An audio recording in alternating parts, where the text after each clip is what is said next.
मेरा नाम सौम्या है। मैं मुंबई के मशहूर डॉक्टर की बहन हूँ। मेरे माता पिता तो काफी सालों पहले ही गुजर चुके थे। मैं अपने भैया भाभी के साथ रहती थी। मेरे भैया एक डॉक्टर थे। वो अपने मरीज को वजन कम करने वाली दवाई देते थे। वो औरतें मेरे भैया से दवाई लेकर जाती और अगले ही दिन पतली हो जाती थी। मैं बहुत मोटी थी। मैं अपने भैया से जब भी उस दवाई को मांगती तो वो हर बार मुझे इनकार कर दिया करते थे। मेरे मोटे शरीर की वजह से मेरी शादी नहीं हो पा रही थी। जो कोई भी मुझे देखता था मेरा मोटापा देखकर रिश्ते से इनकार कर देता था। एक दिन मैं भेस बदलकर अपने भैया के क्लिनिक पर पहुंच गई थी और मोटापा खत्म करने की दवाई लेकर आ गई। जैसे ही मैंने दवाई खाई तो मेरे साथ कुछ ऐसा हुआ जिसे देखकर मेरे पैरों तले से जमीन निकल गई थी। मेरे माता पिता मुझे बचपन में ही छोड़कर चले गए थे। मेरे भैया भाभी बहुत अच्छे थे। मेरी एक बहन भी थी जो कि खूबसूरत, पतली और बिल्कुल मॉडल की तरह लगती थी। मैं बहुत इंटेलिजेंट थी और पढ़ी लिखी भी थी।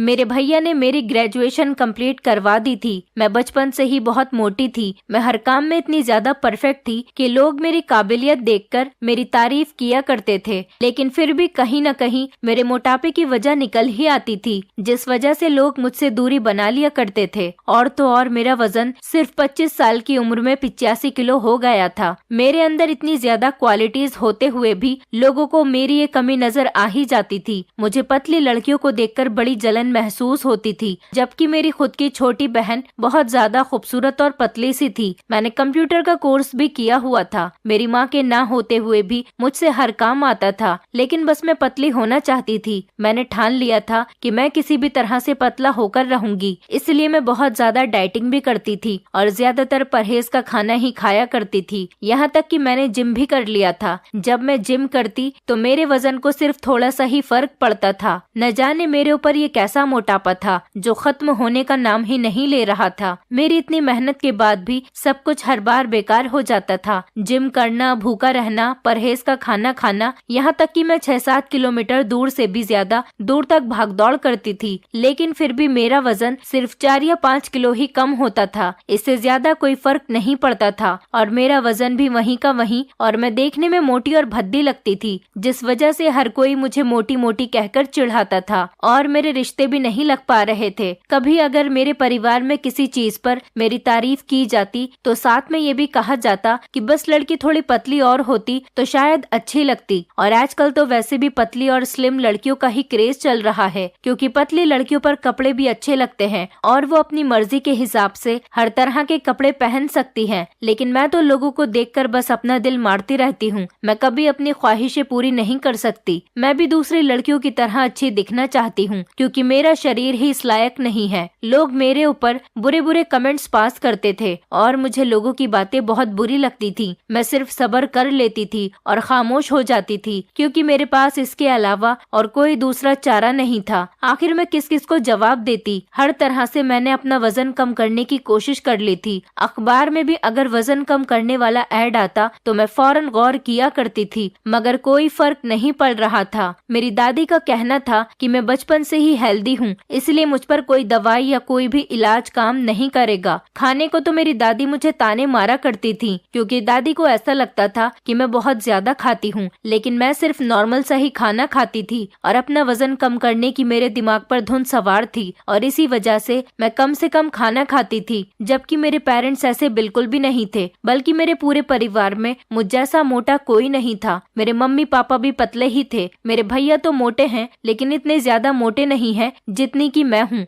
मेरी उम्र के हिसाब से मेरा वजन ज्यादा हो गया है। न जाने मैं किस पर चली गई थी या फिर मेरी किस्मत ही खराब है। पता नहीं मेरी किस्मत में आखिर क्या लिखा हुआ था। मेरी छोटी बहन बहुत खूबसूरत थी। वो मुझसे उम्र में 5 साल छोटी थी। हम दोनों बहनों में जमीन आसमान का फर्क था। हम दोनों बहनें एक ही स्कूल में पढ़ते थे, दोनों पढ़े भी एक ही कॉलेज में थे। लोग हमें देखते तो हम दोनों की बहुत मजाक बनाया करते थे। मेरी बहन को अपने पतले होने पर बहुत घमंड था। मैंने अपने भैया से बहुत मना किया था कि जिस कॉलेज में मेरी बहन का एडमिशन हो उसी कॉलेज में मुझे एडमिशन नहीं करवाना, क्योंकि मेरी बहन को देखकर लोग मुझ पर कमेंट पास किया करते थे। लेकिन फिर भी भैया ने हम दोनों का एक ही कॉलेज में एडमिशन करवा दिया था। भैया का कहना था कि मैं दो बहनों की जिम्मेदारी नहीं उठा सकता, क्योंकि भैया हम दोनों बहनों को एक साथ कॉलेज से घर लेकर आते थे और एक साथ ही छोड़ने जाते थे। मगर किस्मत को शायद ये बात भी मंजूर नहीं थी। मेरा और मेरी बहन का एडमिशन एक ही कॉलेज में हो गया था, तो अब मुझे कॉलेज में भी लोगों की बातें बर्दाश्त करनी थी। कॉलेज में भी सारे लोग यही कहते थे कि तुम्हारी बहन बहुत ज्यादा खूबसूरत है, लगता ही नहीं कि वो तुम्हारी बहन है। कॉलेज के सारे लड़के लड़कियां मेरी बहन के फैन थे। मेरी बहन पतली और खूबसूरत थी, इसमें कोई शक नहीं, मगर मेरी बहन जितनी पतली थी और खूबसूरत थी, लेकिन मेरी बहन में बहुत घमंड था। वो हमेशा मुझे मेरे मोटापे के ताने दिया करती थी और हमेशा मुझे समझाया करती थी कि तुम्हारे इतने मोटे होने की वजह से तुम्हारा कुछ नहीं हो सकता, क्योंकि तुम किसी भी एंगल से लड़की नहीं लगती, बल्कि कोई औरत लगती हो, मोटी और भद्दी सी। मुझे अपनी बहन की बातें बहुत बुरी लगती थी। मैं यही सोचती थी कि मेरी बहन हमेशा मेरे मोटापे का मजाक उड़ाती है, वो खुद खूबसूरत है, इसीलिए मेरे बारे में ऐसी बातें करती है। मुझे हमेशा उसका साथ बिल्कुल पसंद नहीं होता था। मैं घर में भी हमेशा अपनी बहन से दूर दूर ही रहती थी। मुझे अपनी बहन की हर बात बहुत बुरी लगती थी और वो मुझे नीचा दिखाने के लिए हमेशा मेरी मजाक उड़ाती रहती थी। मेरे अंदर एक आग सी जलती रहती थी, क्योंकि जो चीज आपके अंदर नहीं होती वो दूसरों के अंदर देखकर आपको बहुत जलन महसूस होती है। इसलिए मुझे हर पतली लड़की से नफरत थी और सबसे ज्यादा नफरत मुझे अपनी बहन से थी, जो अपने पतला होने पर बहुत घमंड किया करती थी। मैं कितनी ही पढ़ी लिखी और इंटेलिजेंट क्यों नहीं थी, लेकिन हमेशा लोग मेरे मोटापे की वजह से मेरे अंदर कमी निकालते रहते थे और मैं हमेशा अपने आप को तसल्ली देती रहती थी कि एक दिन सब कुछ ठीक हो जाएगा, एक दिन मैं भी पतली लड़कियों की तरह पतली बनकर दिखाऊंगी और अपने सारे शौक पूरे करूंगी, हर तरह का कपड़ा पहनूंगी। लेकिन लोग कभी ये नहीं सोचते कि अगर मेरे अंदर एक कमी है तो मेरे अंदर इतनी सारी क्वालिटीज भी तो है। मैं अपनी जिंदगी से बहुत ज्यादा तंग और परेशान हो गई थी और धीरे धीरे लोगों की बातें मुझे कड़वी लगने लगी थी। मैंने कभी भी अपनी बहन से प्यार से बात तक नहीं की थी। मैं हमेशा अपना गुस्सा उतार दिया करती थी। हमेशा ही मैं अपनी बहन के साथ गलत बिहेवियर रखती थी, क्योंकि उसका बिहेवियर भी मेरे साथ गलत ही रहता था। लेकिन मेरी बहन ने कभी मेरी बात का बुरा नहीं माना था। जितना मैं उससे चिढ़ती थी वो मुझे और चिढ़ाया करती थी। शायद यही तो बहनों का प्यार होता है। लेकिन अगर बहनों का प्यार ऐसा होता है तो फिर मेरी बहन मेरी कमजोरी का फायदा उठाकर मेरी दूसरों के सामने इंसल्ट तो नहीं करती। मेरी बहन तो हमेशा मुझे नीचा दिखाने में लगी रहती थी। धीरे धीरे इसी तरह से जिंदगी गुजर रही थी। लेकिन एक दिन मेरे लिए बहुत स्पेशल आया था। आज मेरी भाभी ने रिश्ता करने के लिए पंडित जी को घर पर बुलाया था और उनको मेरे लिए एक अच्छा सा रिश्ता देखने के लिए कहा था। मैंने भाभी को पहले ही बता दिया था कि मुझे किसी छोटे मोटे घर में शादी नहीं करनी, बल्कि मुझे एक अमीर परिवार में शादी करनी है। और यही बात मेरी भाभी ने पंडित जी को भी बता दी थी। मैं अपने बड़े भैया से छोटी थी और अब मेरी ही शादी का नंबर था। मेरा कोई रिश्ता नहीं लग रहा था। इसी वजह से मेरी भाभी ने लड़के वालों को 5 लाख रुपए दहेज में देने की रकम रख दी थी।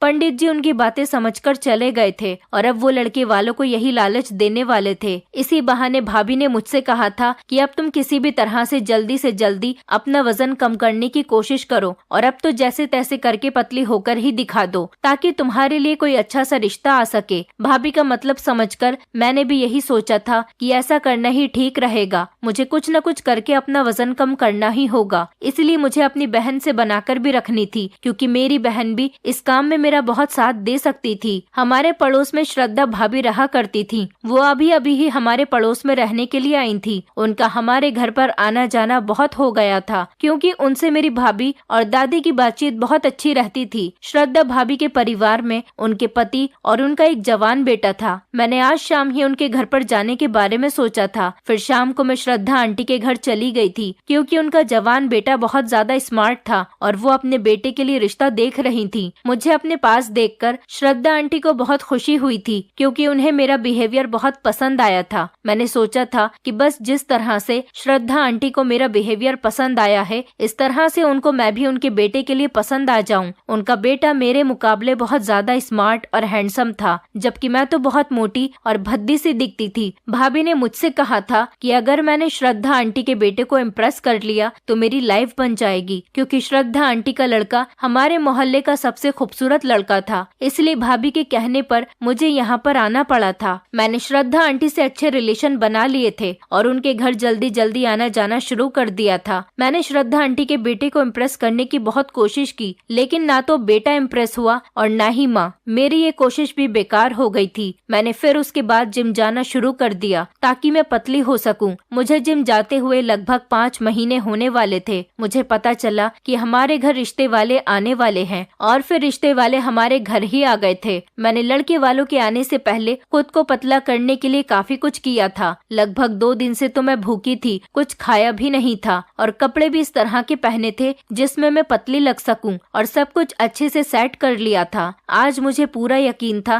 ताकि मुझ में कोई कमी न रहे, कि लड़के वाले मुझे पसंद करके ही जाएंगे। लड़के वाले आ गए थे और मेरी भाभी ने मेरी बहन शिवानी को भी बुला लिया था, ताकि शिवानी मेरा अच्छा सा मेकअप कर देती, और उसने ऐसा ही किया था। शिवानी ने मेरा बहुत अच्छा मेकअप किया था और मुझे पहनने के लिए एक बॉडी शेपर भी दिया था, जिससे मेरा पेट अंदर हो सके और मैं कुछ पतली लग सकूं। अपनी तरफ से शिवानी ने मेरे लिए काफी मेहनत की थी और फिर उसने लड़के वालों के लिए नाश्ता भी बनाया था। उसके बाद शिवानी लड़के वालों के सामने चाय लेकर आ गई थी, और यही वो गलती थी जो उसे नहीं करनी चाहिए थी। जब चाय लेकर शिवानी आई तो उन लोगों ने मेरे बजाय शिवानी को पसंद कर लिया था, जबकि शिवानी तो नॉर्मल से कपड़े पहने हुई थी और उसका मेकअप भी नहीं हुआ था, और मैंने मेकअप किया हुआ था और अच्छे कपड़े पहने हुए थी। फिर भी उन लोगों ने मुझे रिजेक्ट कर दिया था। वो लोग भाभी से मेरे बजाय शिवानी का रिश्ता करने के लिए तैयार हो गए थे, लेकिन इस पर भाभी ने लड़के वालों को बहुत ज्यादा बातें सुनाई और कहने लगी कि पहले हम बड़ी बहन की शादी करेंगे, उसके बाद छोटी बहन के बारे में सोचेंगे। भाभी ने उनकी इंसल्ट करके उन लोगों को घर से निकाल दिया था। ये लगभग मेरा 10वां रिश्ता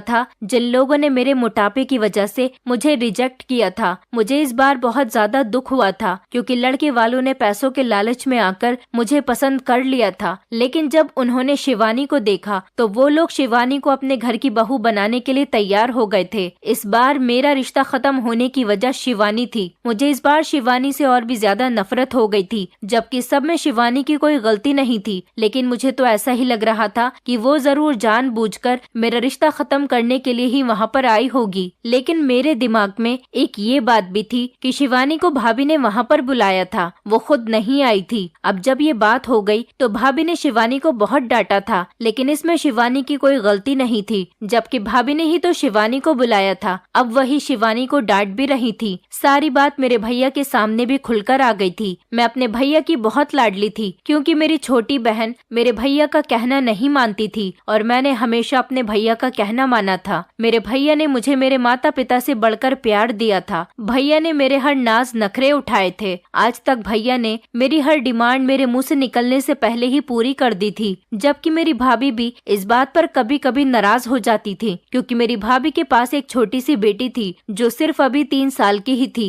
भैया उसकी डिमांड भी पूरी नहीं करते थे, जितनी जल्दी मेरी ख्वाहिशों को पूरी कर देते थे। भैया भाभी से हमेशा यही कहते थे कि मैं अपनी बहन सौम्या से बहुत प्यार करता हूँ। मुझे पता है मेरी बहन सौम्या अपने मोटापे की वजह से बहुत परेशान रहती है, इसलिए मैं अपनी बहन की ख्वाहिश को पूरा करना चाहता हूँ और उसकी शादी अच्छे परिवार में करना चाहता हूँ, ताकि मेरी बहन का घर अच्छी जगह बस सके। मगर अब जब मेरी शादी नहीं हो पा रही थी तो मेरे भैया भी परेशान रहने लगे थे। लेकिन मेरे सपने तो बहुत ऊंचे थे कि मेरी शादी किसी अच्छे परिवार में हो और मेरा पति हैंडसम हो। अब मेरा ये रिश्ता खत्म हुए भी काफी दिन गुजर गए थे, लेकिन अभी तक हमारे घर पर कोई दूसरा रिश्ता नहीं आया था। वो रिश्ते वाली बात तो अब पुरानी हो गई थी। मुझे लगा था कि सब लोग उस बात को भूल गए होंगे, लेकिन ये सिर्फ अभी मेरी सोच ही थी। हमारे पड़ोस में ही एक लड़की की शादी थी। मैं शादी में नहीं जाना चाहती थी, लेकिन इसकी वजह मुझे लोगों के ताने लगते, सिर्फ यही थी। अब जब भैया ने मुझसे ज्यादा जिद की तो मैं जाने के लिए तैयार हो गई थी। तो फिर मैं भी शादी में जाने के लिए तैयार हो गई थी, लेकिन मेरा शादी में जाने के लिए अभी भी मन नहीं कर रहा था, क्योंकि मेरे अंदर लोगों की बातें सुनने की और हिम्मत नहीं थी। मगर फिर भैया के कहने पर मुझे जाना ही पड़ा था। भाभी ने कहा कि तुम भी मेरे साथ चलो, इसी बहाने तुम मेरी बेटी को संभाल लेना, और कहने लगी कि यही तो मौका होता है जब लोग लड़कियों को पसंद करते हैं और उनके रिश्ते आते हैं, क्या पता तुम्हारा भी रिश्ता आ जाए। बस यही लालच मेरे दिमाग में आ गया था और फिर मैं शादी में जाने के लिए तैयार हो गई थी। मगर वहाँ जाकर मुझे पता चला था कि मैंने बहुत बड़ी गलती की है। मुझे शादी में नहीं आना चाहिए था। उसकी सबसे बड़ी वजह मेरा वही रिश्ता था जिन्होंने शिवानी की वजह से मुझे इनकार किया था। मोहल्ले में सब लोगों को ये बात पता चल गई थी कि मेरा रिश्ता मेरी बहन की वजह से ही खत्म हो गया था। मोहल्ले में सब लोगों को ये बात पता चल गई थी कि मेरा रिश्ता मेरी बहन की वजह से ही खत्म हो गया था। यकीनन उन लोगों ने मेरे बजाय मेरी बहन को पसंद कर लिया होगा, तभी तो ये रिश्ता खत्म हो गया। ये लोगों के ताने मेरे लिए कोई नए नहीं थे, बल्कि मैं लोगों के ताने सुन सुनकर तंग आ गई थी। मैं भैया भाभी को बिना बताए ही इस शादी में से सीधा घर आ गई थी। भैया भाभी और शिवानी तो वहीं पर रह गए थे। मैं गुस्से में घर आ गई और घर आकर रोने लगी थी। मुझे शिवानी पर शक हो रहा था कि जरूर उसी ने मोहल्ले में ये बात बताई होगी, वरना तो इस बारे में किसको पता चलेगा। मेरी इंसल्ट जरूर मेरी बहन ने ही करवाई होगी और ऐसा ही हुआ था। मेरी बहन न जाने मेरी इंसल्ट क्यों करवाती थी, लेकिन मेरी इंसल्ट तो हर जगह ही होती थी। मेरे दिमाग में यही बात बैठ गई थी कि जैसे मेरी अपनी बहन ही मेरी दुश्मन है, क्योंकि उसने मेरे साथ दुश्मनी वाला ही हादसा किया था। और लगता भी क्यों नहीं, मेरी बहन हर जगह मेरी इंसल्ट करवा देती थी और मेरी नफरत उस दिन से मेरी बहन के साथ और ज्यादा बढ़ गई थी। और अब तो बहुत ही ज्यादा हद हो गई थी। जो रिश्ता मेरे नाम से आते वो लोग मेरी बहन को देखे बिना ही पक्का करके चले जाते थे। और ये बात मैंने खुद लड़के वालों के मुंह से ही सुनी थी कि उनको पहले से ही मेरी बहन शिवानी के बारे में पता चल गया था कि वो खूबसूरत है और मैं बहुत ज्यादा मोटी हूँ। पहले कॉलेज, फिर मेरे सारे दोस्त, रिश्तेदार और अब लड़के वाले भी उसे ही पसंद करके जाने लगे थे। मुझे अपनी बहन से बहुत नफरत होने लगी थी। मेरी बहन हर बार मुझे नीचा दिखाने की कोशिश करती थी और इस बार भी वो मुझे काफी शर्मिंदा कर चुकी थी। मुझे हमेशा अपनी बहन की नीयत पर शक रहता था। मैं अपनी बहन को अपना बहुत बड़ा दुश्मन समझती थी। ऐसा चलता रहता था और हम दोनों बहनें एक दूसरे से लड़ते झगड़ते रहते थे। मैंने अपना गुस्सा अपनी एक फ्रेंड पर निकाल दिया था। मैं अपनी फ्रेंड को जब अपनी परेशानी बताती तो वो भी यही कहती कि तुम्हारी बहन बहुत खूबसूरत है और पतली है। श्रद्धा आंटी ने भी अपने बेटे के लिए हमारे घर शिवानी का रिश्ता भेज दिया था। अब मुझे और भी ज्यादा चिढ़ होने लगी थी अपनी बहन से। ये फ्रेंड तो मेरी थी, लेकिन तारीफें मेरी बहन शिवानी की कर रही थी। क्यों उसे मेरा ख्याल नहीं था कि मुझे पतले लोगों की तारीफ सुनकर बहुत बुरा लगता था? क्या मेरी फ्रेंड भी मेरी मजाक बनाना चाहती थी? सबको यही लगता था कि मैं बहुत मोटी हूँ। अगर ऐसा था भी तो इसमें मेरी क्या गलती थी, क्योंकि मैं खुद भी मोटी नहीं बनना चाहती थी। अब जब मैं मोटी बन गई थी तो मुझे न जाने किस चीज की सजा मिल रही थी। मैं गुस्से में ही अपनी फ्रेंड के घर से निकल आई थी और घर जाकर अपने भैया और भाभी को ये सारी बातें बता दी थी कि मेरी बहन की वजह से हर जगह मेरी बहुत इंसल्ट होती है। अगर ये पतली है तो इसमें मेरी क्या गलती है, और अगर मैं मोटी हूँ तो फिर इसमें भी मेरी क्या गलती है? लोग मुझे क्यों रिजेक्ट कर देते हैं? भैया मेरी सारी बातें सुनकर खामोश हो गए थे। मैंने भैया से कहा, भैया आप मेरे लिए कुछ भी करो, मैं पतली होना चाहती हूँ। अगर मैं पतली नहीं हो सकती तो मैं चाहती हूँ कि सारी लड़कियाँ मेरी तरह मोटी हो जाएं। अगर सारी लड़कियाँ मोटी हो गईं तो इस तरह मुझे कोई भी कुछ नहीं कहेगा। मेरी बातें सुनकर मेरे भैया भाभी खूब हंसने लगे थे, जबकि वो दोनों कहने लगे, तुम कैसे पागलों वाली बातें करती हो? जैसा तुम सोच रही हो ऐसा कुछ भी नहीं हो सकता। ना तो तुम पतली हो सकती हो और ना ही सारी लड़कियां मोटी हो सकती हैं। वो मेरा मुंह ठीक करने की कोशिश कर रहे थे और मेरे साथ खूब हंसी मजाक करने लगे। उन दोनों पति पत्नी ने मेरा गुस्सा ठीक कर दिया था और ऐसा सिर्फ मेरे भैया भाभी ही कर सकते थे, क्योंकि दुनिया में मेरे भैया भाभी ही एक ऐसे थे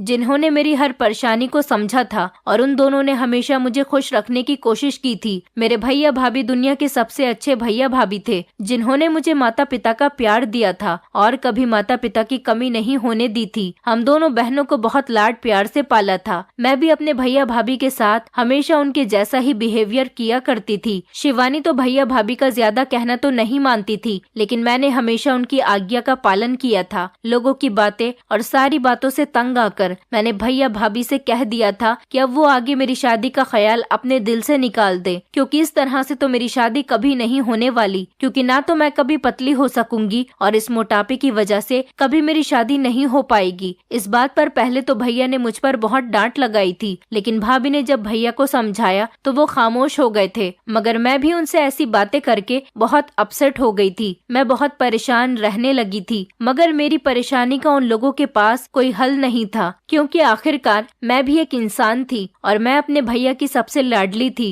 मेरे भैया भी चाहते थे कि वो किसी तरह से मेरी परेशानी खत्म कर दे, लेकिन मेरा मोटापा खत्म करना किसी के बस की बात नहीं थी। लेकिन अब मैंने लोगों के सामने आना भी बंद कर दिया था, क्योंकि मैं अब किसी को अपने मोटापे को लेकर जवाब नहीं देना चाहती थी। इस तरह लोगों के बिहेवियर मुझे दुख पहुंचाते थे। इससे अच्छा तो मैं यही सोचती थी कि मेरे लिए कोई रिश्ता ना आए, क्योंकि अगर मेरे भाग्य में मेरी शादी होना लिखा होता तो वो जाने कब की हो गई होती। अब मैंने अपनी जिंदगी का फैसला अपनी किस्मत पर छोड़ दिया था, वरना अपने मोटापे को लेकर कभी मैंने हार नहीं मानी थी। मैं इसी कोशिश में लगी रहती थी कि मैं पतली हो जाऊं, क्योंकि मुझे लगता था कि मैं एक न एक दिन पतली जरूर हो जाऊंगी और अपनी लाइफ के शेड्यूल को बिजी रखने लगी थी। मैं घर के कामों पर बहुत ज्यादा ध्यान दिया करती थी और मैंने अपनी बहन से बोलना बिल्कुल बंद कर दिया था क्योंकि मुझे उससे नफरत होने लगी थी। और अब भैया भाभी ने भी मेरे लिए रिश्ते देखना बंद कर दिया था। मेरे भैया एक डॉक्टर थे, उनका क्लिनिक हमारी गली के नुक्कड़ पर ही बना हुआ था। मेरे भैया की दवाई से लोगों को काफी फर्क पहुंचता था। अपने मोहल्ले से अलग भी मेरे भैया के पास दूसरे मोहल्ले के भी काफी सारे लोग दवाई लेने के लिए आते थे। लोग दूर दूर से अपना इलाज करवाने के लिए आते थे। मेरे भैया हमारे मोहल्ले के फेमस डॉक्टर थे। लोग मेरे भैया की बहुत तारीफ भी किया करते थे और आज तक हम किसी दूसरे डॉक्टर के पास नहीं गए थे। घर में अगर हम में से किसी की भी तबीयत खराब हो जाती तो हम भैया से ही दवाई लिया करते थे और उनका इलाज करने के बाद हम ठीक भी हो जाते थे। हमारे सब गली वाले भी उनसे ही दवाई लिया करते थे। भैया कुछ दिनों से अपने किसी इम्पोर्टेंट काम में बिजी थे। मुझे नहीं पता था कि भैया किस काम में बिजी रहते थे। इसी बारे में सोचकर मैंने भैया के इस काम पर ज्यादा ध्यान नहीं दिया था, मगर शायद भैया कोई नई दवाई तैयार कर रहे थे जिसके लिए उन्होंने शहर के बहुत बड़े डॉक्टर से कांटेक्ट किया था। मगर मुझे हमारे मोहल्ले के लोगों से ही ये बात पता चली कि मेरे भैया के पास कुछ ऐसी दवाई है जिसे खाने के बाद इंसान का वजन कम हो जाता है और मोटा इंसान पतला लगने लगता है। इसका मतलब ये था कि भैया जिस काम में इतने दिनों से बिजी थे वो यही काम था कि अगर सच में भैया के पास पतला होने वाली दवाई थी तो फिर उन्होंने मुझे वो क्यों नहीं दी थी। मुझे तो इस दवाई की सबसे ज्यादा जरूरत थी और ये बात मेरे भैया अच्छी तरह से जानते थे। ये दवाई आने के बाद भैया को सबसे पहले मुझे ही देनी चाहिए थी, मगर भैया ने तो मुझे इस बारे में कुछ बताया ही नहीं था। उन्होंने न जाने ऐसा क्यों किया था कि मुझे उस दवाई के बारे में बिल्कुल कोई खबर भी नहीं होने दी थी।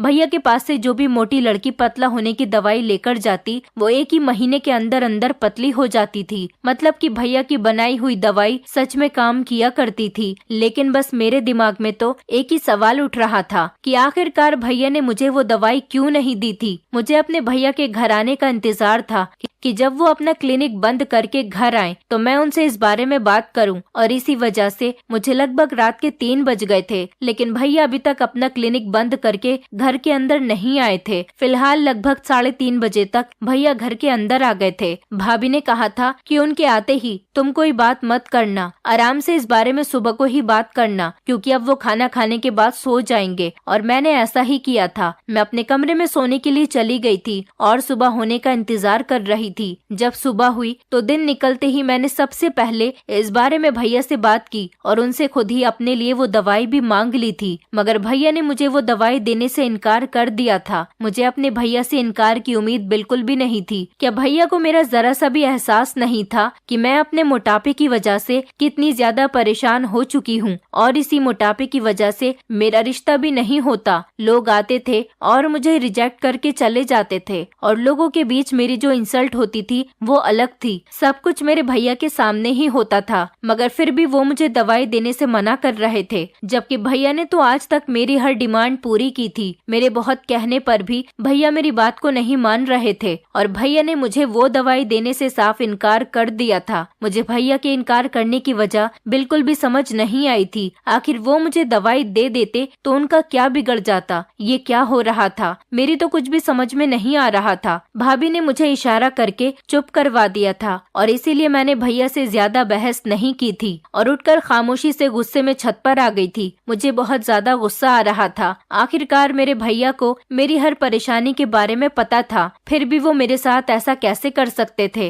वो तो मेरी हर डिमांड को पूरा किया करते थे और आज जब मुझे जिस चीज की जरूरत है वो मेरे भैया के पास मौजूद है, फिर भी वो मुझसे उस चीज को देने के लिए इनकार कर रहे हैं। जब से मुझे ये पता था कि 1 महीने के अंदर अंदर ये दवाई मोटे इंसान को पतला कर देती है, तो मुझे इस दवाई को इस्तेमाल करने की और भी ज्यादा जल्दी हो रही थी। इसके अलावा मेरे पास और कोई दूसरा रास्ता भी नहीं था, इसलिए मैं भी हार मानकर नहीं बैठने वाली थी। वैसे तो मैं अच्छी थी, अगर मेरे अंदर ये मोटापा भी खत्म हो जाता तो मेरी जिंदगी की सारी परेशानियां खत्म हो जाती। फिर मुझे पतला देखकर लोग मेरे आगे पीछे घूमते। बस यही सब कुछ सोच सोच कर मैं उस दवाई को लेने के लिए प्लानिंग कर रही थी कि आखिर किस तरह से भैया से वो दवाई हासिल की जाए। सोचो अगर मैं पतली हो गई तो सबकी आंखें मुझे देखकर फटी की फटी रह जाएंगी। सब लोग मेरे आगे पीछे होंगे, क्योंकि मुझे लगता था कि मेरे अंदर इस मोटापे के बाद कोई दूसरी कमी नहीं है। बस एक मेरा शरीर बहुत मोटा था, बाकी तो मैं गोरी थी और मेरा फेस कट भी बहुत प्यारा था। लेकिन ये मेरी सबसे बड़ी गलतफहमी साबित हुई थी, क्योंकि हर इंसान 100% परफेक्ट नहीं होता, क्योंकि हर इंसान में कोई ना कोई कमी और बुराई जरूर पाई जाती है, मगर कभी कभी हम इंसान इस बात को इग्नोर कर जाते हैं। मैंने सोचने के बाद एक बहुत ही बढ़िया सा प्लान बनाया था। अपने इस प्लान को इस्तेमाल करके मैं उस दवाई को हासिल कर सकती थी। मैं भाभी से परमिशन लेकर अपने कॉलेज का कहकर निकल गई थी और उसके बाद मैं अपनी एक फ्रेंड के घर पहुंच गई। वहां जाकर मैंने अपना भेष बदल लिया। मैंने अपनी फ्रेंड की मम्मी की साड़ी पहन ली और चेहरे पर लंबा सा घूंघट कर लिया। मुझे कैसे भी करके वो दवाई हासिल करनी थी, इसलिए तो मैंने ये प्लान बनाया था। अपना भेष बदलने के बाद मैं खुद भैया के पास दवाई लेने के लिए चली गई थी, उनके क्लिनिक पर। और जब मैं भैया के क्लिनिक पर गई तो वो मुझे पहचान नहीं सके थे। भैया को पता ही नहीं चला और मैंने वो दवाई उनसे खरीद ली थी। दवाई मेरे पास आने के बाद मेरी खुशी का ठिकाना नहीं रहा था। मुझे तो ऐसा लग रहा था जैसे मैं हवाओं में उड़ रही हूँ। मुझे लग रहा था कि बस अगले ही दिन मैं पतली हो जाऊंगी। वो दवाई लेकर मैं घर आ गई थी और उस दवाई को मैंने अपने पर्स में छुपाकर रख दिया था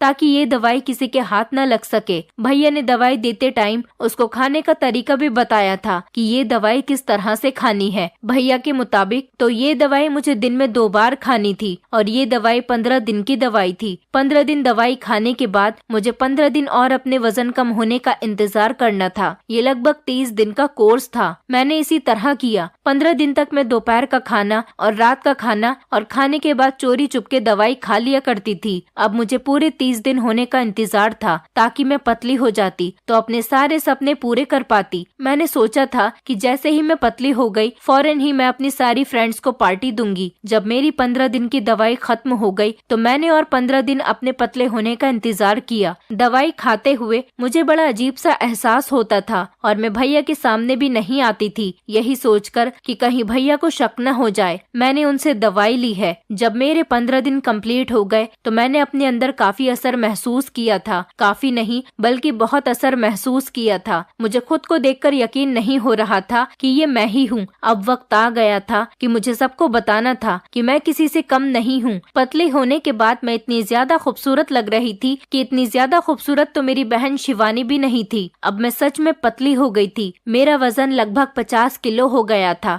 जबकि इससे पहले मेरा वजन 85 किलो था। मुझे यकीन नहीं हो रहा था कि 1 महीने के अंदर अंदर मेरा इतना ज्यादा वजन कम हो सकता है। अपने आप को देखकर मुझे बहुत खुशी महसूस हो रही थी। अब वक्त था कि मुझे कमरे से बाहर निकलना था, क्योंकि पूरे 1 महीने तक मैं कमरे के अंदर ही सारे काम किया करती थी और कमरे से ज्यादातर बाहर निकलने पर परहेज किया करती थी। मैंने अपना फेवरेट जीन्स टॉप निकाला और पहन लिया, क्योंकि मुझे जीन्स टॉप बहुत पसंद था। मैं बहुत ज्यादा मोटी थी, इसलिए जीन्स टॉप ना तो मुझ पर अच्छा लगता था और ना ही मुझे आता था। इसलिए मैंने अपने इस जीन्स टॉप को आज पहन कर देखा तो मेरे शरीर पर जीन्स टॉप अच्छी तरह से चढ़ गया था और मुझे खुद को जीन्स टॉप में देखकर बहुत खुशी महसूस हो रही थी। मैं जीन्स टॉप में बहुत स्मार्ट लग रही थी, बल्कि किसी मॉडल की तरह लग रही थी। काफी देर तक मैं खुद को शीशे के सामने देखती रही थी और मुझे यकीन नहीं आ रहा था कि ये मैं ही हूँ। उसके बाद जब भाभी कमरे में आई और उन्होंने मुझे जीन्स टॉप में देखा तो वो भी हैरान रह गई थी। अब ये भी था कि भैया मुझे देखकर पहचान जाएंगे, क्योंकि मैं लगभग 1 महीने तक भैया के सामने नहीं आ रही थी। मैंने इस बात की ज्यादा फिक्र नहीं की, क्योंकि अगर भैया भी मुझे पतला देखते तो वो भी बहुत खुश हो जाते। मैंने कोई गलती तो नहीं की थी और वैसे भी जब भैया मुझे इस तरह से खुश और पतला देखेंगे तो वो भी बहुत खुश हो जाएंगे, क्योंकि मेरे भैया हमेशा मेरी खुशी में ही खुश हो जाते थे। मैंने जीन्स टॉप तो पहना हुआ ही था और अच्छे से थोड़ा बहुत मेकअप भी कर लिया था, जिससे मैं और भी ज्यादा सुंदर लग रही थी। उसके बाद मैं अपने कमरे से बाहर निकल गई। बाहर जाकर देखा तो भैया और भाभी आपस में बैठे हुए बातें कर रहे थे। भाभी भैया को जाकर मेरे बारे में पहले ही सब कुछ बता चुकी थी, लेकिन जब भैया ने अपनी आंखों से मुझे देखा तो वो घबरा कर बैठे से खड़े हो गए थे। मतलब उनको भाभी की बात पर यकीन हो गया था और मेरा शरीर देखकर वो हैरान रह गए थे और वो ये बात भी समझ गए थे कि मैंने उनकी बनाई हुई दवाई को इस्तेमाल कर लिया था। भैया के चेहरे पर मुझे एक अजीब सा डर महसूस हो रहा था,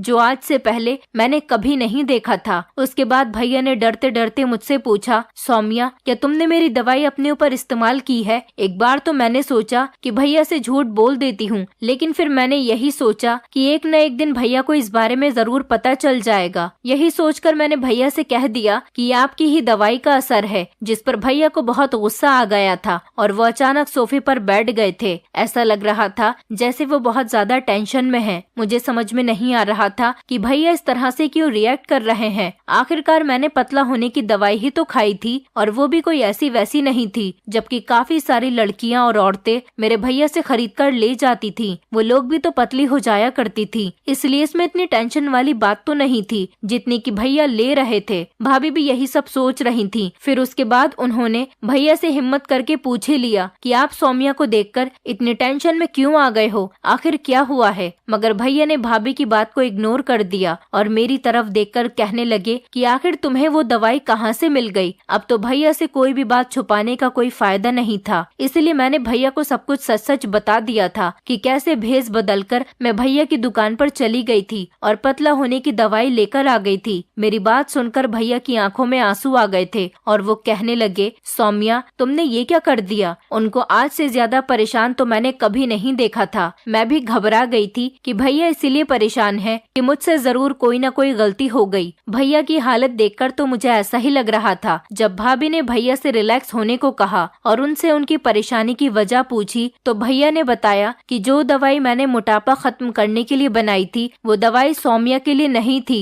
बस यही बताकर भैया घर से बाहर चले गए थे और उनके पीछे मैं और भाभी यही सोचते रह गए थे कि आखिर भैया के कहने का क्या मतलब था। सारा दिन भैया का इंतजार करते करते गुजर गया था और भैया सारा दिन घर वापस नहीं आए थे और अब तो रात होने वाली थी, मगर भैया का अभी तक कोई पता नहीं था कि वो कहाँ गए थे। आखिरकार रात के 12:30 बजे भैया घर के अंदर आ गए थे। उसके बाद भाभी ने भैया के पास जाकर उनसे पूछा कि आखिरकार आप इतने टाइम तक कहाँ थे और सारा दिन घर वापस क्यों नहीं आए थे, जबकि आज तो भैया अपने क्लिनिक पर भी नहीं बैठे थे। फिर भैया अपना क्लिनिक छोड़कर कहाँ चले गए थे। भैया भाभी की बात को इग्नोर करते हुए सीधा अपने कमरे की तरफ चले गए थे। भाभी भी भैया के पीछे पीछे उनके कमरे में चली गई थी और भैया से उनकी परेशानी की वजह पूछने लगी थी। इतनी मामूली सी बात पर भैया इतनी ज्यादा परेशान क्यों हो रहे थे। आखिरकार मैं पतली तो हो ही गई थी, अगर मैंने वो दवाई खा भी ली थी तो इसमें कौन सी बड़ी बात थी। न जाने भैया इतनी छोटी सी बात को लेकर परेशान क्यों हो रहे थे। उसके बाद भैया ने भाभी को बताया कि ये कोई छोटी बात नहीं जितनी कि उनको लग रही थी। बात बहुत ज्यादा बड़ी थी क्योंकि वो कोई आम दवाई नहीं थी। वो दवाई भैया ने हर औरत के लिए नहीं बल्कि कुछ ही औरतों और लड़कियों के लिए बनाई थी। भैया से मेरा इस तरह से उदास होना नहीं देखा जाता था। भैया से मेरी परेशानी नहीं देखी जाती थी। वो अपना एक्सपेरिमेंट करने के बाद मुझे ये दवाई खुद गिफ्ट करना चाहते थे, लेकिन अभी इस दवाई को लेने का सही टाइम नहीं था। मुझे अपने मोटापे की वजह से जो लोगों से बातें सुनने को मिलती थी और फिर इस पर जो मैं बहुत ज्यादा उदास हो जाती थी, तो मेरे भैया से ये सब कुछ देखा नहीं जाता था। वो अपनी बहन की इस कमी को पूरा करना चाहते थे और इसी चीज पर एक्सपेरिमेंट कर रहे थे। इसलिए उन्होंने एक बड़े डॉक्टर से कंसल्ट किया था। दवाइयों की बड़ी बड़ी कंपनी से वो दवाइयाँ मंगवाई थी, इसलिए वो दवाई उन्होंने अपने पास रखी थी ताकि वो बाकी औरतों पर एक्सपेरिमेंट कर सके और जब उन औरतों पर रिजल्ट अच्छा आए तब वो मुझे ये दवाई दे। लेकिन भैया की ये दवाई असरदार नहीं थी, क्योंकि जो भी औरत या लड़की इस दवाई को खरीद कर लेकर जाती वो सिर्फ 2 महीने तक ही पतली रह पाती थी। उसके बाद धीरे धीरे उसका वजन जैसा पहले था वैसा ही हो जाता था। अब जबकि मैंने खुद ही उस दवाई को खा लिया था तो इसका असर क्या होगा भैया नहीं जानते थे। इस सिलसिले में भैया अपने उसी सीनियर डॉक्टर के पास गए थे, मगर वहाँ पर डॉक्टर मौजूद ही नहीं थे। पता चला कि भैया के सीनियर डॉक्टर कुछ महीनों के लिए अमेरिका गए हुए हैं, इसलिए भैया बहुत परेशान हो गए थे और अगर भैया अपने सीनियर डॉक्टर से नहीं मिले तो फिर न जाने क्या होगा। भैया से एक बहुत बड़ी गलती हो गई थी जिसका भैया को भी अच्छे से अंदाजा था कि उनको अपनी बहन की खातिर अपना ये एक्सपेरिमेंट दूसरों पर नहीं आजमाना चाहिए था। जब हम किसी के लिए गड्ढा खोदते हैं तो एक न एक दिन हमें उसी गड्ढे में गिरना होता है और ऐसा ही कुछ मेरे साथ भी हुआ था। मगर अब आगे क्या होने वाला था इसके बारे में किसी को कुछ भी नहीं पता था। 2-3 दिन इसी तरह से गुजर गए थे। भैया अपने सीनियर डॉक्टर को फोन लगाने की भी कोशिश कर रहे थे, लेकिन उनका फोन भी स्विच ऑफ जा रहा था। उनसे किसी तरह का कोई कांटेक्ट नहीं हो पा रहा था। भैया लगातार सीनियर डॉक्टर से कॉल पर बात करने की कोशिश कर रहे थे ताकि वो इस प्रॉब्लम का कोई हल निकाल सके।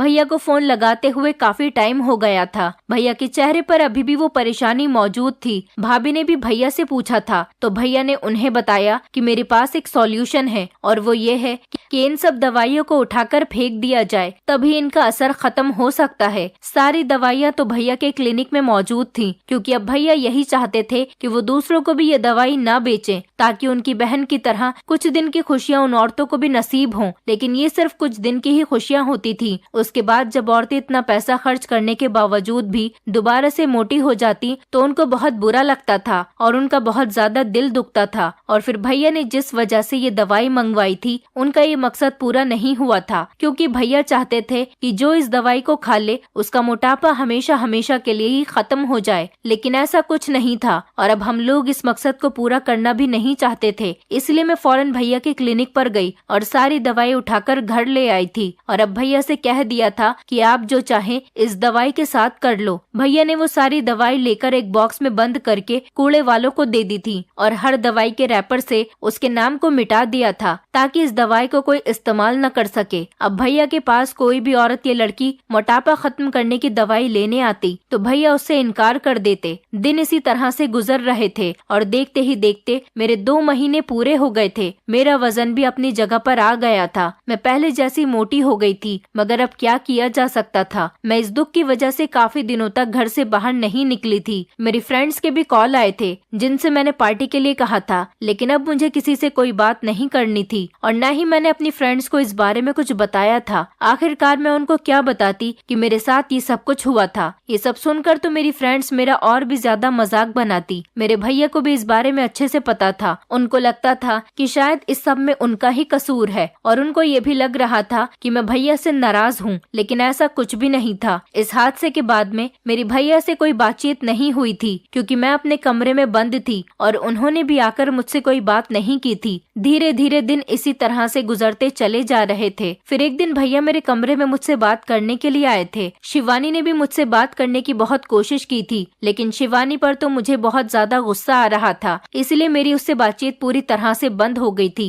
भैया को लगता था कि मैं भैया से नाराज हूँ, इसलिए उन्होंने अपनी बात करना शुरू किया। वो कहने लगे कि सौम्या, मैंने तुम्हारे साथ जैसा भी किया उसके लिए मुझे माफ कर दो, लेकिन मेरा मकसद ये नहीं था कि मैं तुम्हें नुकसान पहुंचा सकूं। भैया तो बस मेरी खुशी की खातिर ये सब कुछ कर रहे थे, इसलिए उन्होंने ऐसा कदम उठाया था जो कि बहुत गलत था। इस बात को अच्छी तरह से जानते थे कि ये काम गलत है, लेकिन उन्होंने फिर भी मेरी खुशी के लिए इस दवाई का एक्सपेरिमेंट किया। भैया ने भी मेरा मोटापा खत्म करने की हर तरह से कोशिश की थी। भैया ने कहा कि मैं मानता हूँ मैंने गलत चीज का सहारा लिया, मुझे ऐसा नहीं करना चाहिए था। भैया मेरे सामने बहुत शर्मिंदा हो रहे थे। वो अपने किए पर बहुत ज्यादा शर्मिंदा थे। मैं जानती थी कि मेरे भैया जो भी करते हैं सिर्फ और सिर्फ हम बहनों की खुशी के लिए ही करते हैं, और आज मुझे इस बात पर सच में यकीन हो गया था कि भैया हम दोनों बहनों से बहुत ज्यादा प्यार करते हैं। मेरी खातिर भैया ने गलत कदम उठा लिया था। उन्होंने अपनी सालों पुरानी मेहनत और इज्जत को मेरी खातिर दांव पर लगा दिया था और अपने डॉक्टर होने का गलत इस्तेमाल किया। इस सब में अगर कोई गलत था तो वो भैया नहीं बल्कि मैं थी। मैंने अपने मोटापे को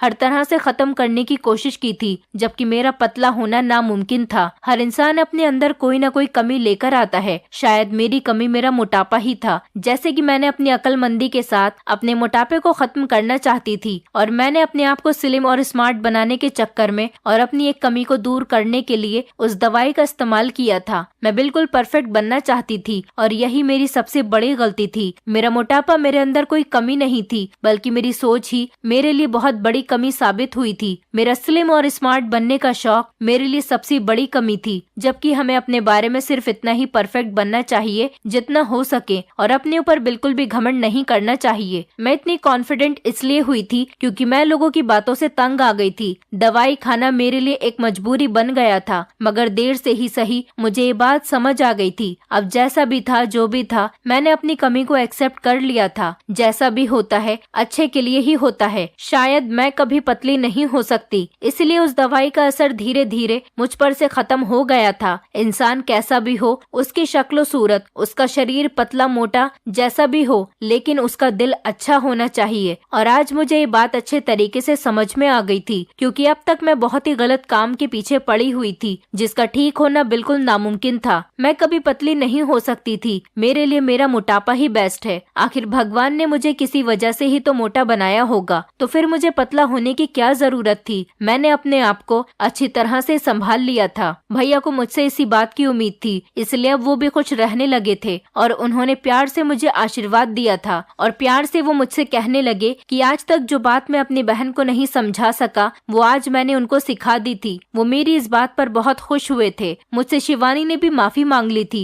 उसने आज तक जो कुछ भी किया था उस सब के लिए। मैंने लोगों का सामना करना दोबारा से शुरू कर दिया था और अब मुझे लोगों के तानों से बुरा भी नहीं लगता था और अब शिवानी से भी मेरा कभी कोई झगड़ा नहीं होता था। हम दोनों बहनें अब एक साथ खुशी खुशी रहते हैं। अब शिवानी को मुझसे कोई शिकायत नहीं थी और न ही मुझे शिवानी से कोई शिकायत थी। वो भी मेरे बदलाव पर बहुत खुश हो गई थी। पहले जब मेरी बहन हर जगह मेरी इंसल्ट करवाने पर तुली रहती थी, लेकिन अब मेरी बहन में काफी फर्क मुझे नजर आने लगा था, मगर मैं ही उसके पतले और स्मार्ट होने की वजह से उससे जलती रहती थी। फिलहाल जो कुछ भी हुआ था अब काफी बेहतर हो गया था और सबसे बढ़कर जो भैया भाभी मुझसे इतने ज्यादा प्यार करते थे और जहाँ तक बात मेरी शादी की थी, अब भगवान ने मेरे भाग्य में जिस लड़के को भी मेरे लिए लिखा था वो मुझे इस जिंदगी में जरूर मिलेगा। अभी तक तो फिलहाल मेरी शादी नहीं हुई है, लेकिन मुझे उम्मीद है जब भी मेरी शादी होगी अच्छे परिवार में ही होगी। अपना पुराना सब कुछ भूलकर अपनी नई जिंदगी की शुरुआत खुशी खुशी कर रही हूँ। दोस्तों उम्मीद करती हूँ आपको हमारी कहानी पसंद आई होगी। कहानी पसंद आई है तो वीडियो को लाइक करें, चैनल पर नए हैं तो चैनल को सब्सक्राइब करें और हाँ, नोटिफिकेशन बेल को जरूर दबाएं ताकि अगली अपडेट सबसे पहले आपको मिले।